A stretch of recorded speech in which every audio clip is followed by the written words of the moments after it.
the biggest piece of advice I just like to give to kids and parents of athletes is understand that you are not your sport, right? The sooner you can understand that you are not just a baseball player, the easier that transition period will be when it comes. Because I think that's the biggest thing I set up in my career was I was okay being a 20-year minor league player.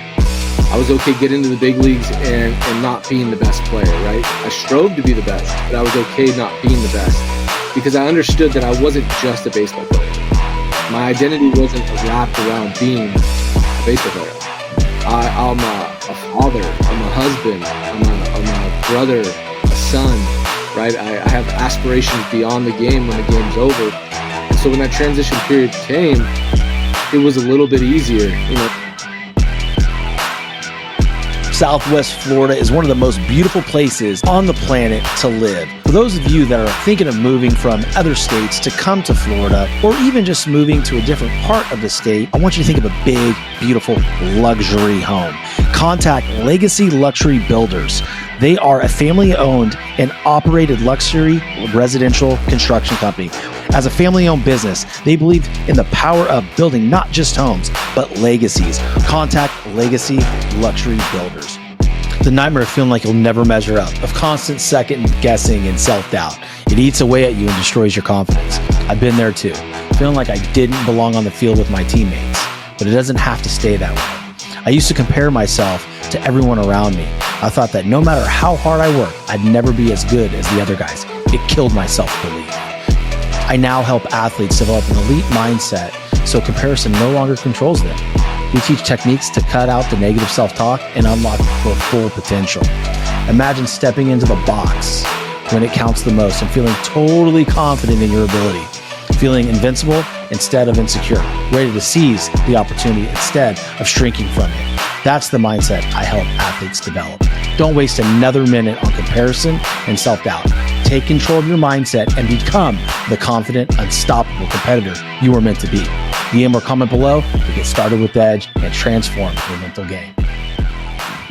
What's up, everybody? Welcome back. This is your host, Sean French, and I have with me today a former big leaguer, the VP of Athlete Narrative, and an all-around great dude coming out from us. From where are you from? Are you in Boise too, or where are you at? Idaho? Yeah, man, we're right outside of Boise, a small town called Meridian. Meridian, Idaho. I wasn't sure if you were still there or you were there with them, but I have with me former big leaguer, like I said, Brandon Barnes. Welcome to the show, buddy. Oh, glad to be here, man. I appreciate you having me on.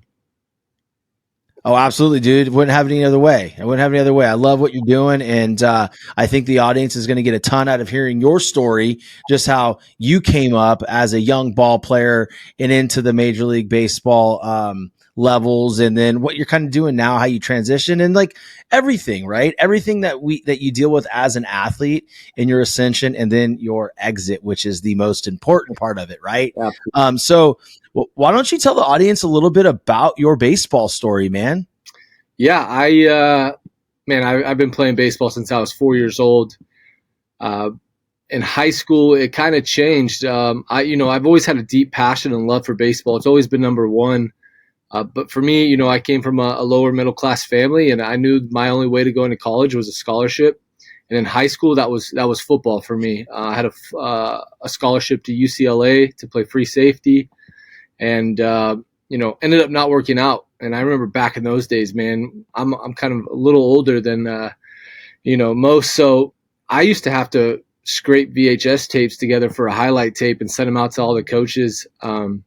It was 50-50 chance if the coach ever watched it. So, sent out a bunch and had some good response. But initially, man, I'm from Southern California. I grew up a UCLA fan, so I wanted to be a Bruin.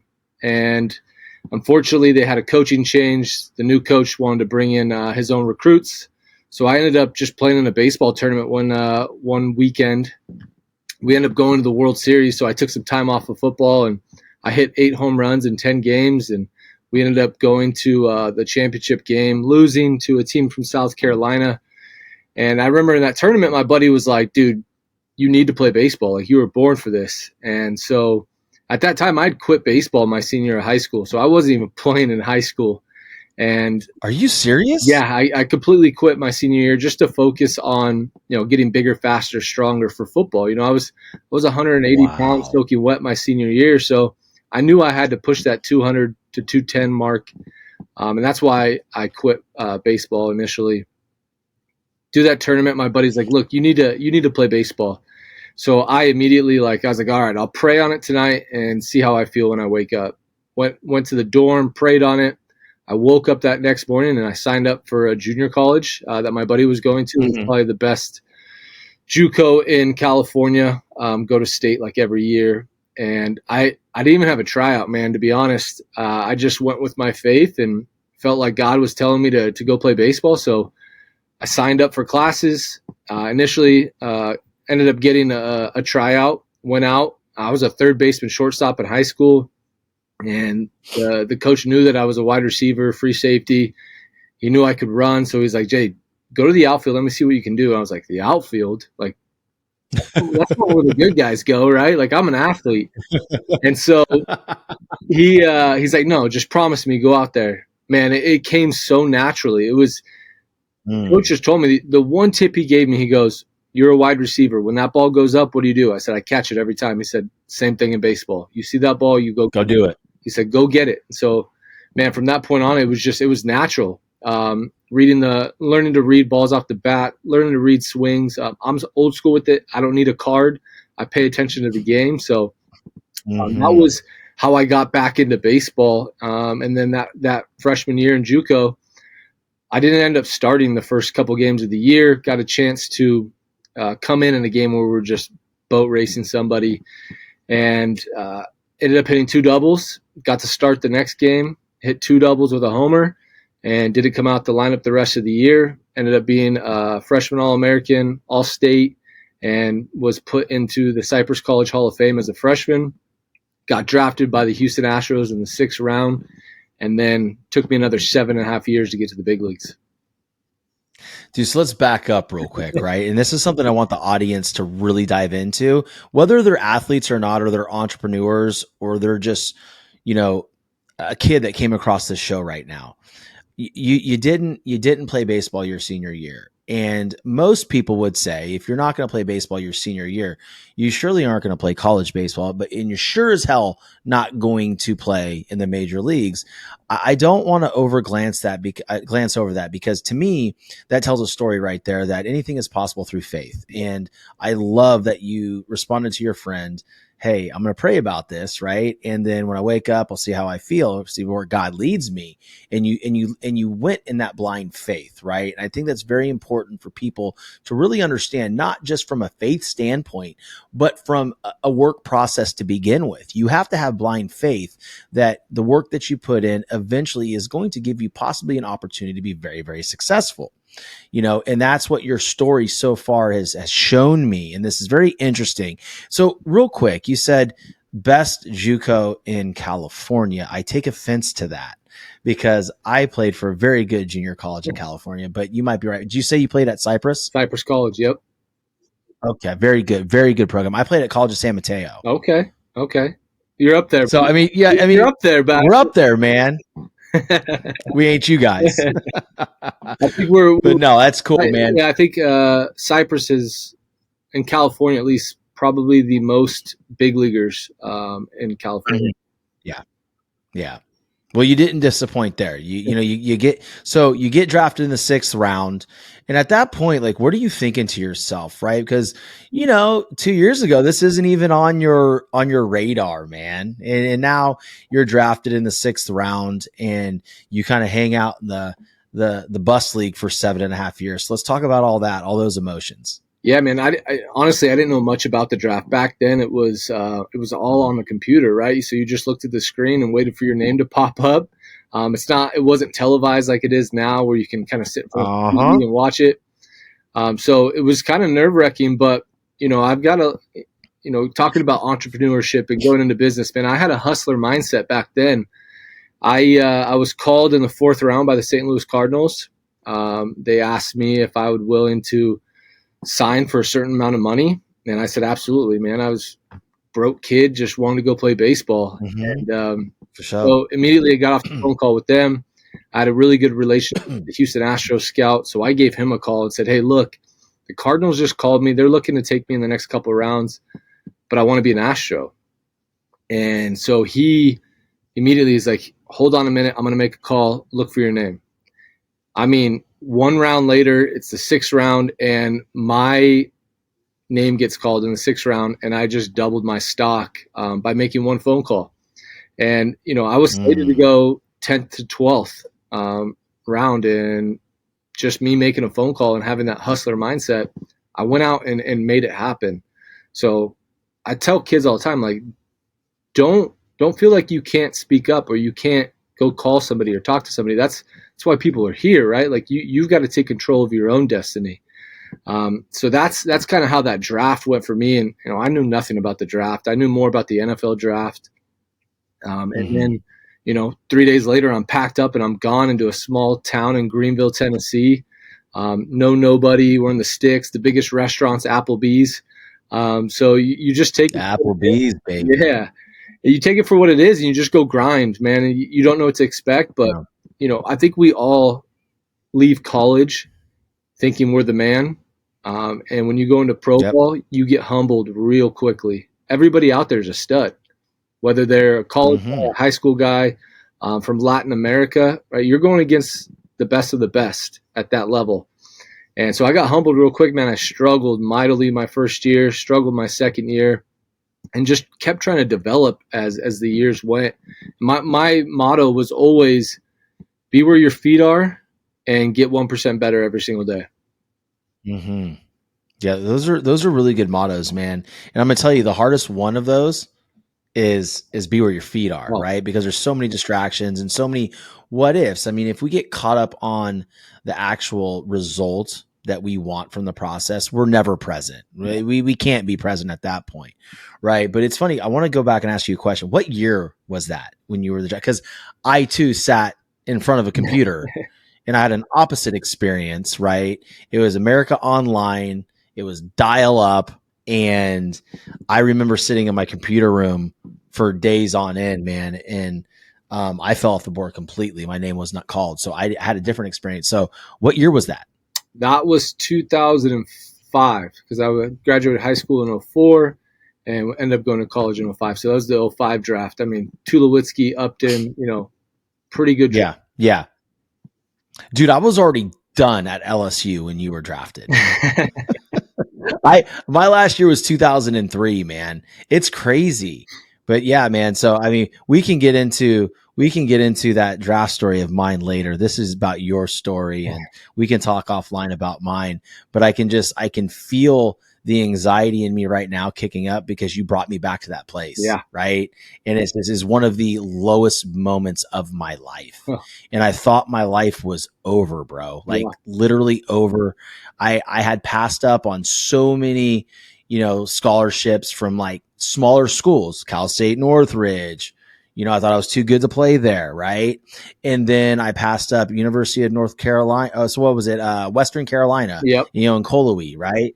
And I passed them up. It was like, I wouldn't have had to pay anything. Right. I was like, no, I'm not going there. I'm going to go somewhere bigger. Right. And luckily Turtle Thomas knew my catching coach from College of San Mateo. And once they lost both of their catchers, Brad Cressy and Ryan Jorgensen, I called him. I was like, look, dude, I don't know what's going on, but my name's not called and I don't know what happened. And I've called the cross checker multiple times and he says he's on it and it didn't happen. So what am I going to do?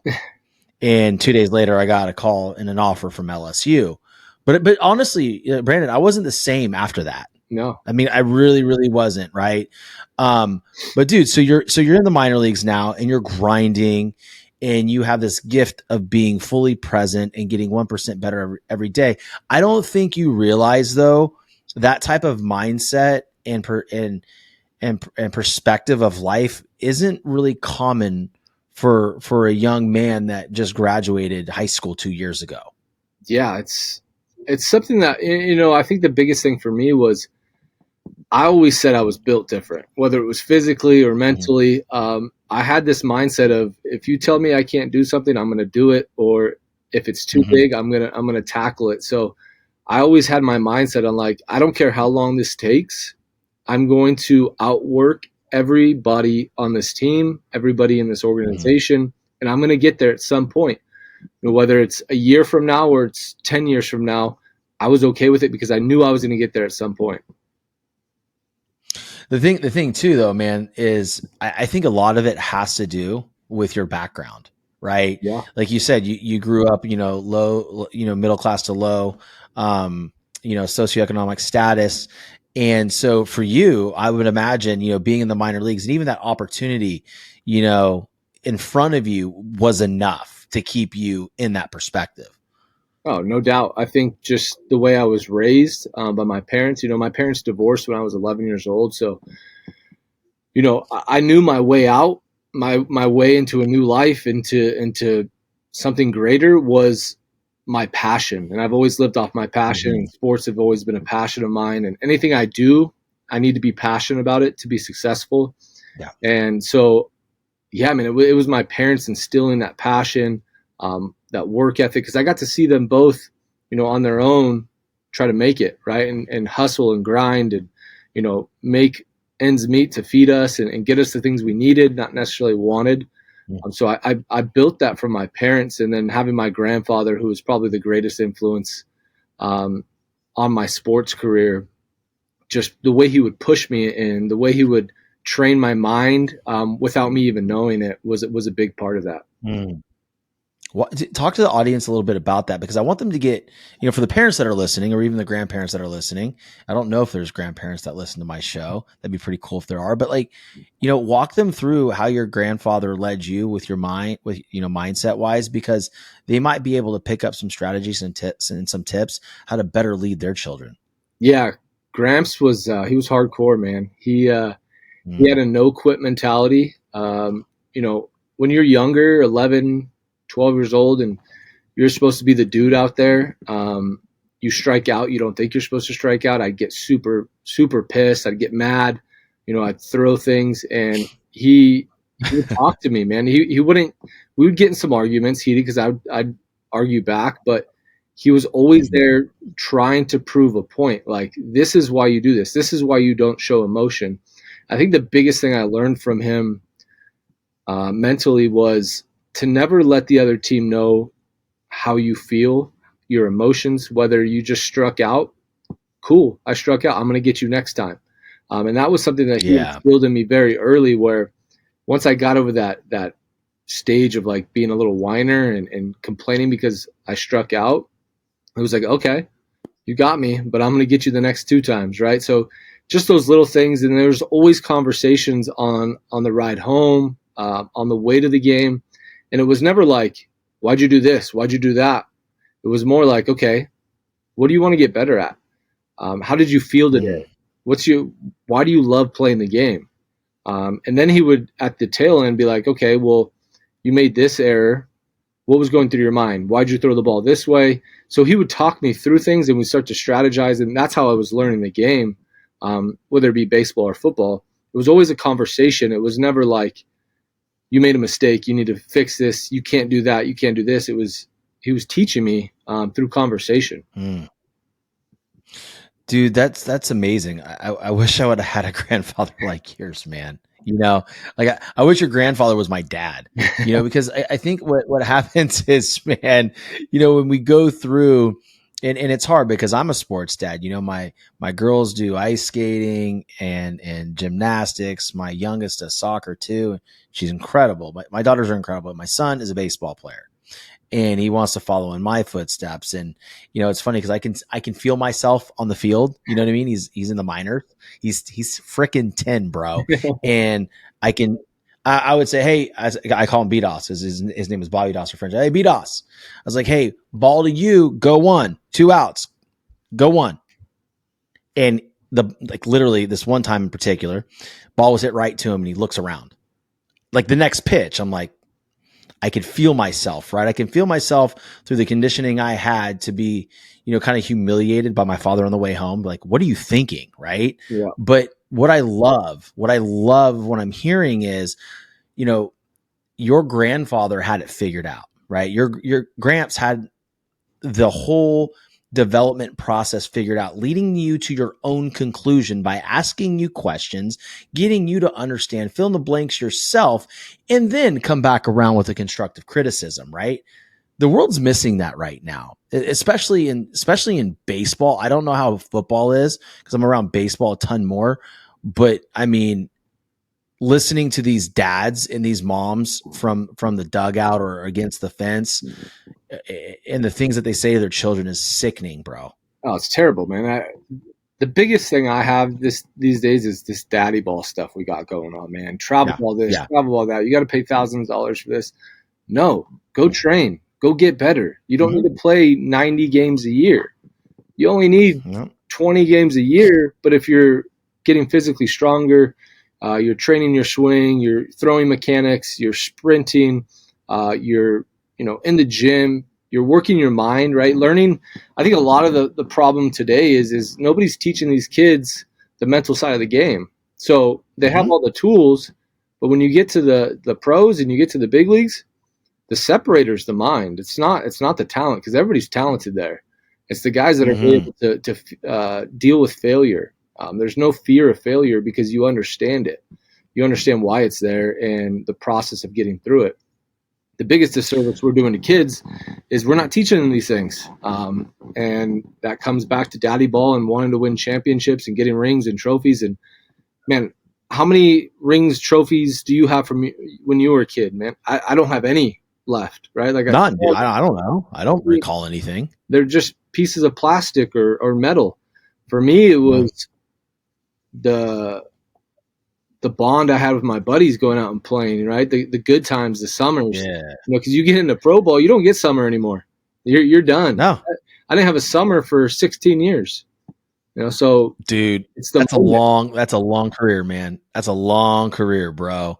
It's funny. Like, yeah, you talk about the camaraderie with the dudes. Like, I remember in Pony League, because I did travel ball after my 12-year-old year, but we did it in the summer and that was just it. Right. And we get in minivans and we listen to music, like Tag Team Whoop. There it is. That was a thing back then. And we just had a blast with each other, man. But here's the thing, and we worked hard. Oh yeah, right. And this is the next thing that I think there's an issue.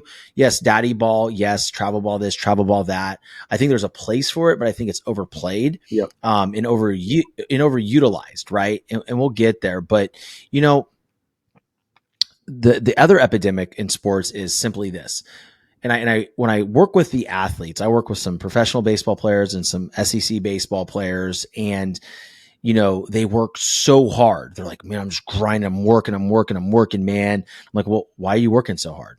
I ask them that, right? Because I'm looking for a specific answer. Yep. It's like, well, if I don't, and this guy, if I put the bat down today, that guy over there is hitting and he's going to pass me up. I go, then you're doing it for the wrong reasons, man.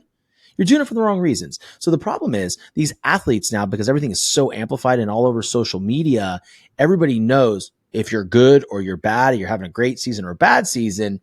They start to work out of that desperation and scarcity mentality instead of wanting to work because they want to bury somebody, bro. They just love the competition. They love the grind. That's the difference, right? Because when we played, it was like, I just want to grind. I want to beat somebody down. Like, I just want to embarrass that dude 60 feet, 6 inches. I hope his girlfriend's here to watch this shit. I hope she sees this. You got to be a savage, man. There's kids aren't savage these days, man. It's, when I went out there to play, like, even if I had buddies on the other team and we're going to war today, like, I train to absolutely dominate you today. And I don't care. We'll be buddies after the game, but there's too many, like you said, it's the fear of somebody else taking your job, the fear of someone else outworking you.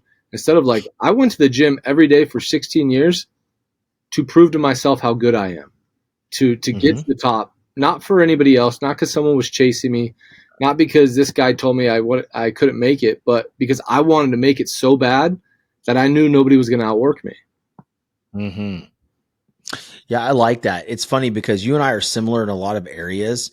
For me, though, the way I was raised and the way you were raised was completely different. Right? I had loving parents. I'm not saying my parents were bad. I'm just saying that the way that they motivated me, right? They my father motivated me out of fear. Like, if you don't play baseball, man, what are you going to do? You're not going to be anything else because you don't know the difference between a hammer and a wrench. right? Yeah. So there was that fear struck into me, whereas you were coached, within your mind of being, in more of a, rich energy, this awesome mindset, to where you did this because you wanted to do it for you, and you had all the confidence, right? You had the confidence that if you did what you needed to do, you were going to be the guy on top. I was the guy that was fearful, right, of not making it, right? And so I worked as hard as I possibly could. And again, we had two separate results. My ability wise behind the dish, I could have caught in the big leagues. Yeah. I could receive a clock, I could throw the piss out of it. Right. But like the reality is it just didn't happen because everything in between the ears. Yep. That's the biggest piece that I'm telling you, that's the biggest piece we're missing in the game today at the youth level. Yeah.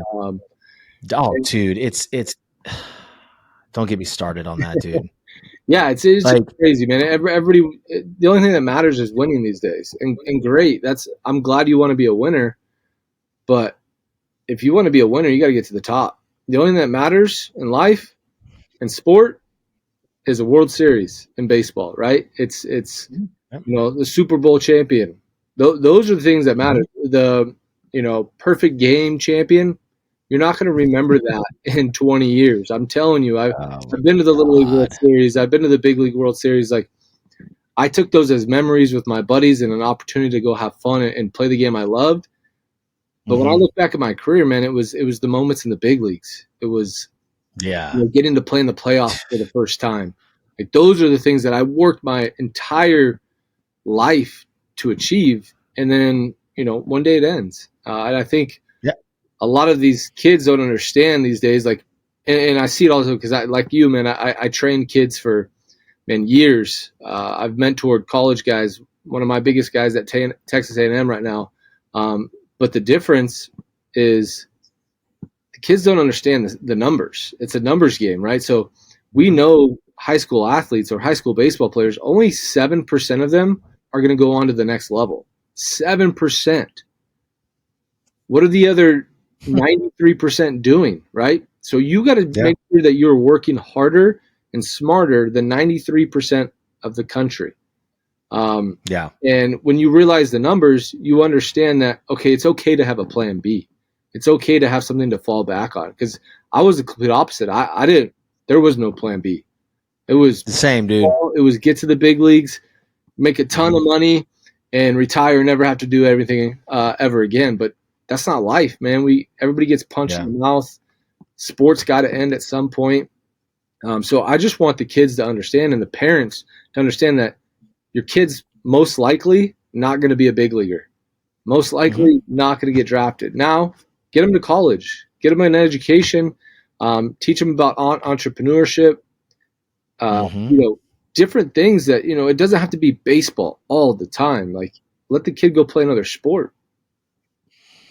That's a good point, right? Because what happens is you get wrapped up in an identity crisis. So let's get into the good. I hope people are still hanging on right now. Like, y'all, this is where it's going to get really, really good, because there's an identity crisis within, sports and athletics. And that identity crisis happens the moment their last shot is taken, the last snap is, their last snap is taken, or the last out is recorded, right? No more. And they don't know who they are. They have no idea what they're going to do post sports. And, a while back we had your CEO, Brian Fulmer of Athlete Narrative, on here, and we talked a lot about the recruitment process and the NIL deals that Athlete Narrative helps young athletes with, right? And we did touch on, the transition from athletics to real life, but this is a very big passion of mine, because it's where I failed the most in my life, Barnsey, is once it was over for me, I went on the streak where I didn't know who I was, and I was hurting people left and right. Like, I was just trying to fill this void because I didn't know who I was and I didn't know what my other skills were.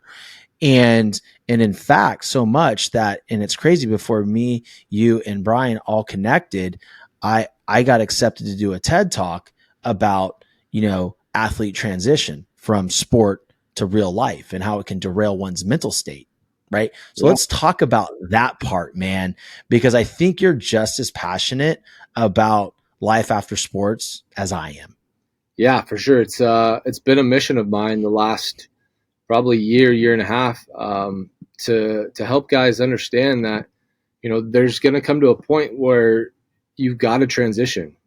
Sport doesn't last forever. We all get old. We all get out of shape, right? The game doesn't, our body doesn't move as fast as it should. So it's going to come to an end, whether you're in high school, college, or pro level.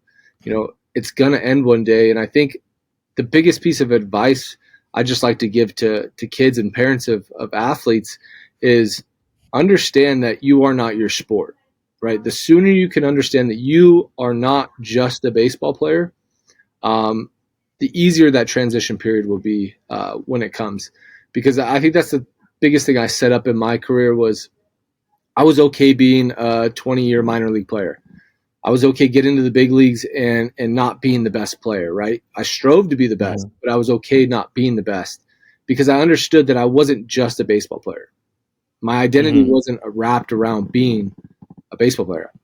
I'm a father. I'm a husband. I'm a brother, a son, right? I have aspirations beyond the game when the game's over. And so when that transition period came, it was a little bit easier, not saying that I didn't struggle with it, right? Because when I left, I struggled for about 6 months to a year on what I wanted to do with my life. And the biggest piece for me was kind of reverse engineering everything, knowing where I want to be and finding out how to get there by just reverse engineering it. And, some things have come up. Athlete Narrative came up, and I've been doing real estate for almost 3 years now. It's been a passion of mine. But when I was pitched Athlete Narrative, man, I was like, I'll quit everything right now just because I believe in this product and what these kids need right now. Right. That's interesting. I want to ask you a question because you said for the first 6 to 12 months, you struggled of, what you wanted to do with your life after baseball was over, after you retired.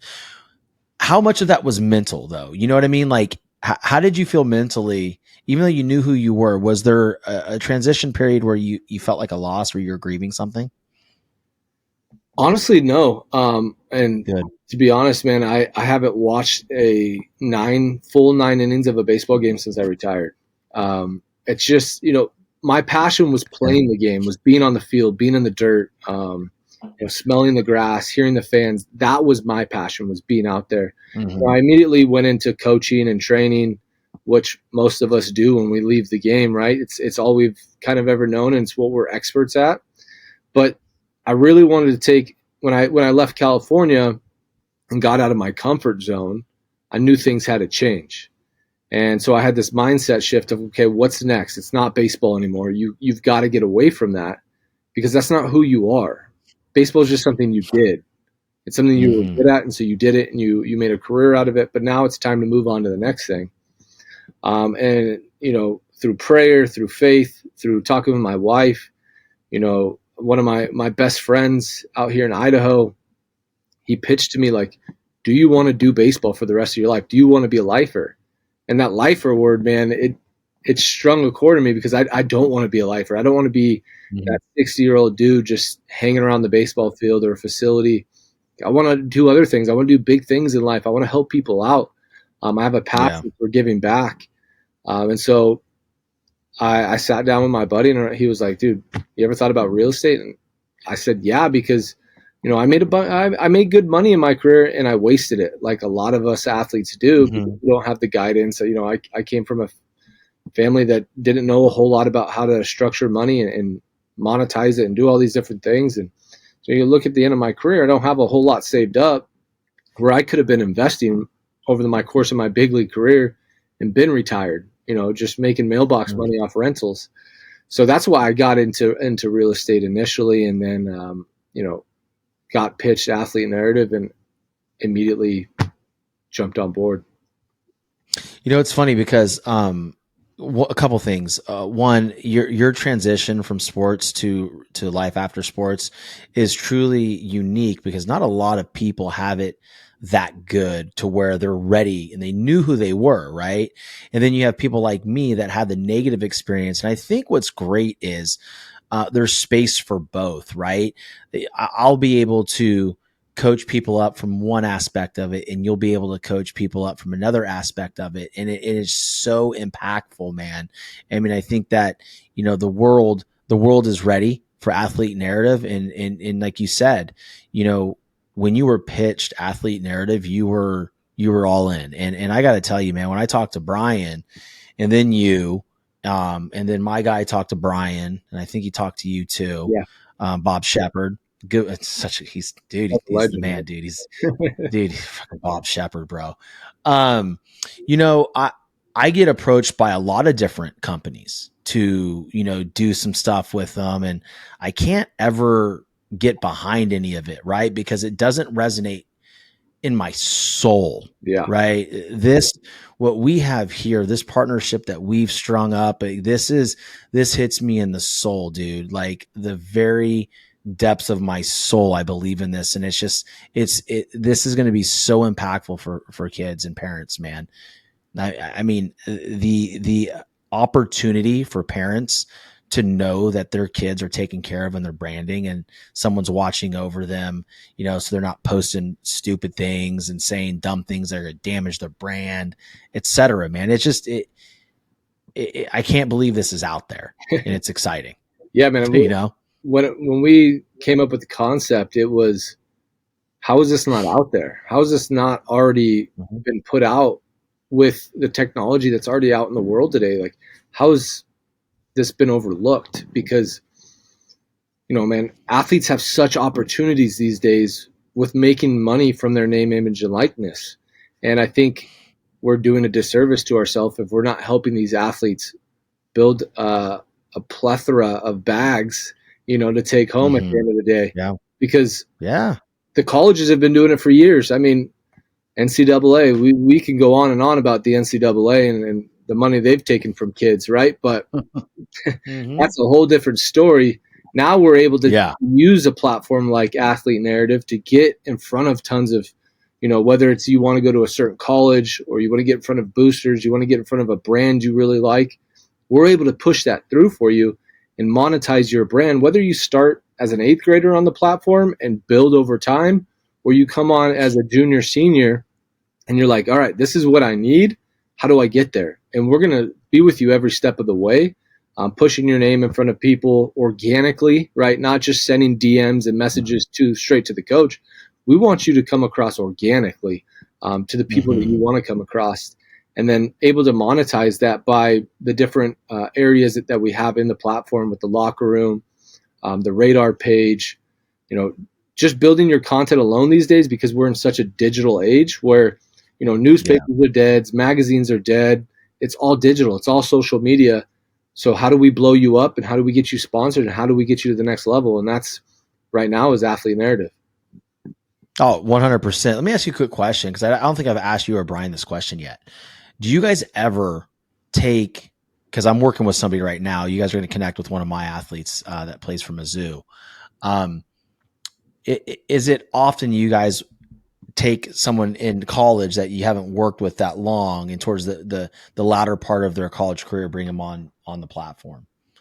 Yeah, definitely. I think our big demographic, right, is going to be that 8th grade to senior in high school. But our whole goal with this is to blow people up organically however we can. So if it's a college guy, whether he's a freshman, sophomore, junior, senior, what we could do to monetize you as fast as possible with the people we have coming on board, it's going to elevate your game. And then not only is it going to help for while you're in your sport, but it's going to help in your transition, because you're building a brand. You're letting your fans and followers and your community know what you're doing. And maybe you want to be a real estate agent when you're done. We can help you with that transition process of building a network for real estate as well. Yeah, it's just so impactful, man. You're alluding to, you guys give that quiz or that questionnaire when that player decides, like, hey, you know what? Probably not going to go play Major League Soccer or be in the NBA. I'm pretty good at XYZ, and then you guys start dripping, content in after they've built this social media brand since, whenever, middle school or high school. Now they have people that are already engaged and care about them, and they're able to see the transition. It looks natural, and again, naturally, their audience wants to help them, right? Yeah, They want absolutely. to help them when they get out. I think for me too, like when we came up with this idea, it was, and how could this have benefited me, right? Because if I look at my life, my transition, if I'd have been using athlete narrative during my career, whether I was posting or not, but I had a platform where I can continue to build by a push of a button. Content's already done, and then I know I'm my time's coming up. I knew my last year was going to be my last year.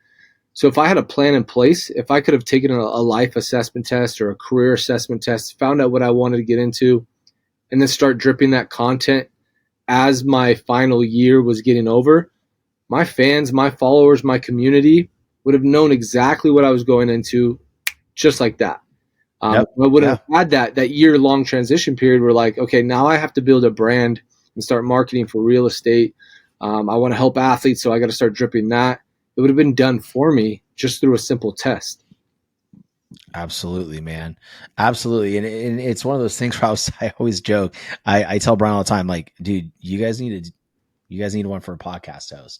Like, maybe just one for me. Like, let's pilot it. Throwing it out there on the air. Audience, hold them accountable, badger them on social media. Because, dude, like, I'm going to tell you, athlete narrative, yes. But also, even from a creative standpoint, I can relate to this. And you're also a creator because you're an entrepreneur. And like you said, we live in such a digital age. You have to sit there and scripting content. Like, you may have, I think you have a team. I don't have a team. Like, dude, it's me and this dude with big ears. It's just me, man.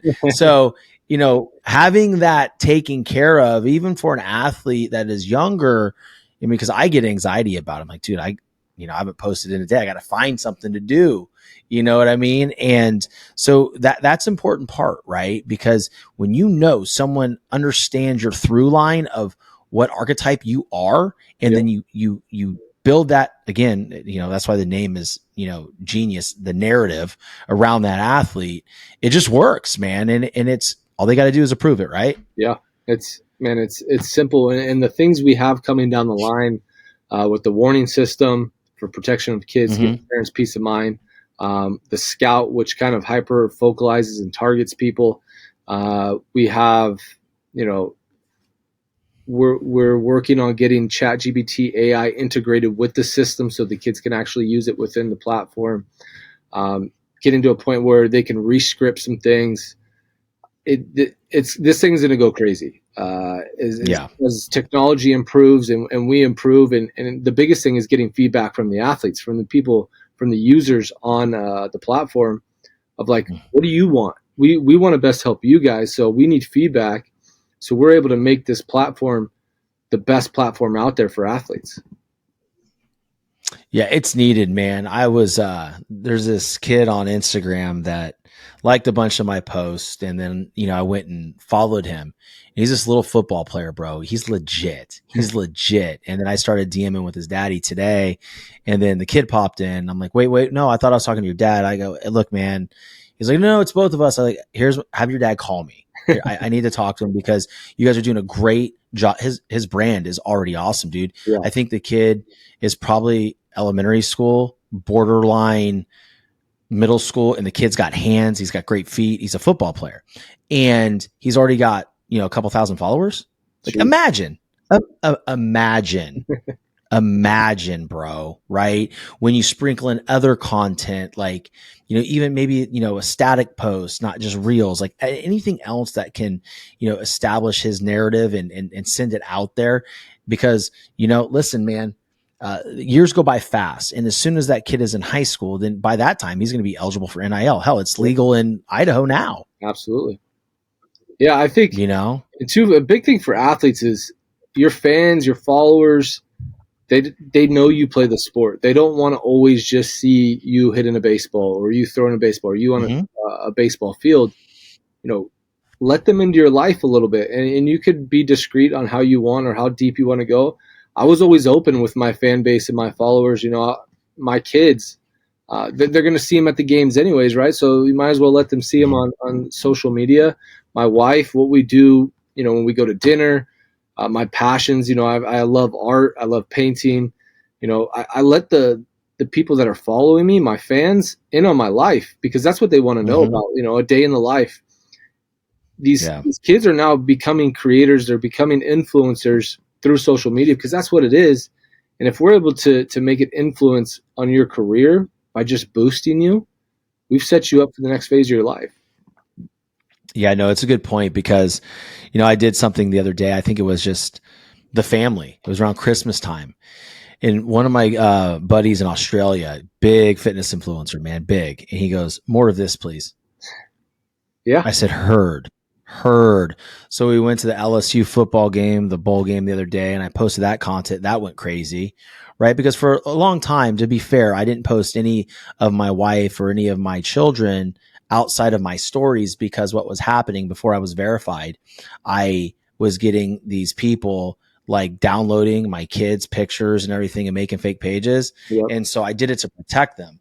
Now because there's a check mark, they can't do that. Like Instagram shuts it down. So, but yeah, man, people want to know, right, what you're doing. They want to know who you are as a person, because that's when they learn about you and they give a what about you, that's when you've built a brand, dude. Yeah, absolutely. That's when I saw my engagement go up. And my team, my social media manager, she looks at the analytics, what's doing well, right? Like, a lot of my stuff is my family. People want to know about what my family's up to. My kids play sports. I've got a volleyball player. I've got a dancer. They want to know what's going on in their life. And it just brings them, they feel like they're a part of the community. They feel like they're a part of the family. And that's, to me, was always what my fans were. They're an extension of my family, because if it wasn't for them, I wouldn't be able to get to do what I got to do. It's so funny you mentioned fans. I was talking to somebody in the neighborhood today, just a friend of mine, and I was stuck on stupid, dude. Like, I look at myself as someone hustling and, building a brand, building a show, and really trying to grow as an entrepreneur. And she made a comment. She goes, like, "You amaze me." I'm like, what do you mean? Like, what are you talking about? She goes, like, you have a TED Talk. You're going to be like super famous, right? I'm like, yeah, I don't even think that way, Brandon.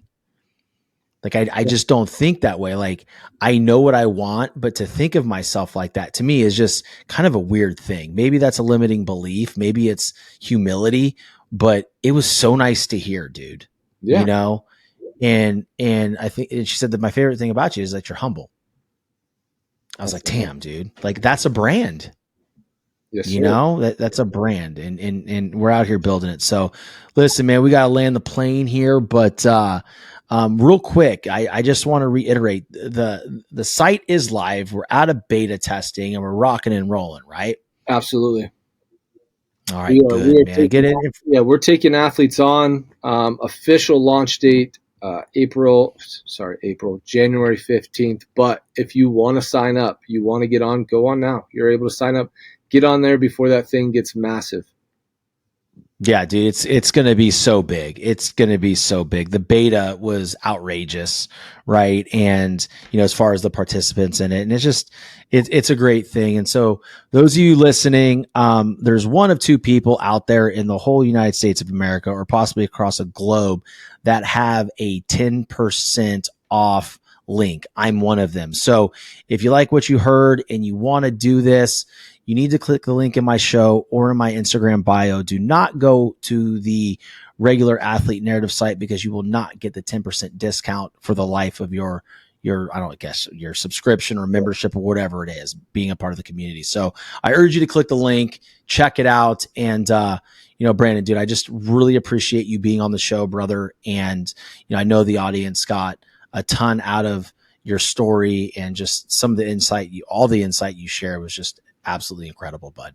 No, I appreciate you having me on, man. I wish this plane would never land, but business call. I know, man. It's so, dude. I was thinking through this show, and then the recording with Brian, I was like, that we could literally have a show, and it would be probably 3 hours long. Yeah, like we would. Our producers would have to tell us, like, hey, you got to hang up now. You got to stop. So Yep. I'm with you on that one. And the plane's not landing, just this recording. We have a ton of amazing things going on together, a ton of partnerships going on. And, I see us working together long term. So I'm super jacked about that. And I'm grateful. Me too, brother. I can't wait for it. All right, guys. Well, listen, hey, until next time, please share the show. If you got something out of this, leave a written 5-star review. Let me and my boy Barnes know how you liked the show and why you liked it. And again, like I said, share it for everybody you know. Until then, stay determined. Southwest Florida is one of the most beautiful places on the planet to live. For those of you that are thinking of moving from other states to come to Florida, or even just moving to a different part of the state, I want you to think of a big, beautiful luxury home. Contact Legacy Luxury Builders.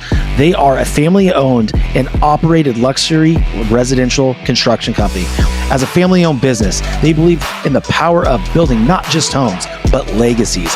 Contact Legacy Luxury Builders. The nightmare of feeling like you'll never measure up, of constant second guessing and self-doubt. It eats away at you and destroys your confidence. I've been there too, feeling like I didn't belong on the field with my teammates, but it doesn't have to stay that way. I used to compare myself to everyone around me. I thought that no matter how hard I worked, I'd never be as good as the other guys. It killed my self-belief. I now help athletes develop an elite mindset so comparison no longer controls them. We teach techniques to cut out the negative self-talk and unlock their full potential. Imagine stepping into the box when it counts the most and feeling totally confident in your ability, feeling invincible instead of insecure, ready to seize the opportunity instead of shrinking from it. That's the mindset I help athletes develop. Don't waste another minute on comparison and self-doubt. Take control of your mindset and become the confident, unstoppable competitor you are meant to be. DM or comment below to get started with Edge and transform your mental game.